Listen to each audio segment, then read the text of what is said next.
What if the Iran conflict is no longer confined to one battlefield? Over the past 48 hours, signs of the crisis have appeared from the Red Sea to the Caspian Sea. Meanwhile, in a surprising move, the United States paused its recent airstrikes.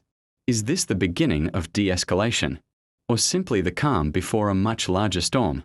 Stay with us as we break down what is happening, why it matters, and what could come next. The conflict surrounding Iran has entered another critical stage. According to Reuters, new developments over the weekend suggest that regional tensions are spreading beyond the original front lines.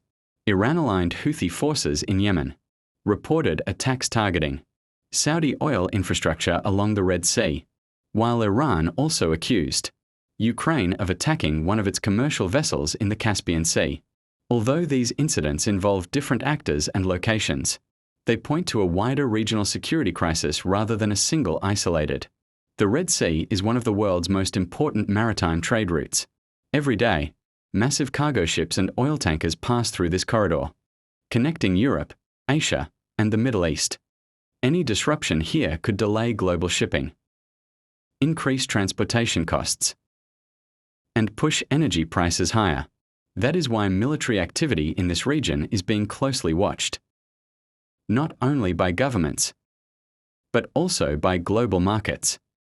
Why did the US pause its strikes? Perhaps the biggest surprise came from Washington. For the first time after nearly 2 weeks of consecutive military action, the United States did not launch new strikes against Iran, while maintaining its naval pressure in the region. Reuters reports that officials did not publicly explain the pause, though analysts have suggested it may reflect concerns about escalation, military readiness, or an opportunity for diplomacy. That does not necessarily mean the crisis is over. Military assets remain deployed, regional forces remain on alert, and diplomatic efforts continue behind the scenes. So, is the Middle East moving toward diplomacy? Or is this simply a brief pause before another round of escalation? In the next part, we'll examine the possible scenarios and what they could mean for global security and energy markets. But the Red Sea isn't the only region drawing attention. Hundreds of miles to the north, the Caspian Sea has suddenly become part of the conversation. Although it's often viewed as a relatively quiet body of water, the Caspian is strategically important. It borders Iran, Russia, Kazakhstan, Turkmenistan, and Azerbaijan, making it a critical route for energy resources and regional security.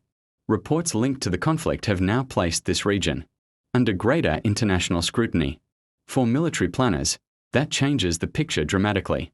Instead of watching one conflict zone, governments are now monitoring several strategic regions at the same time. At the same time, something unusual is happening.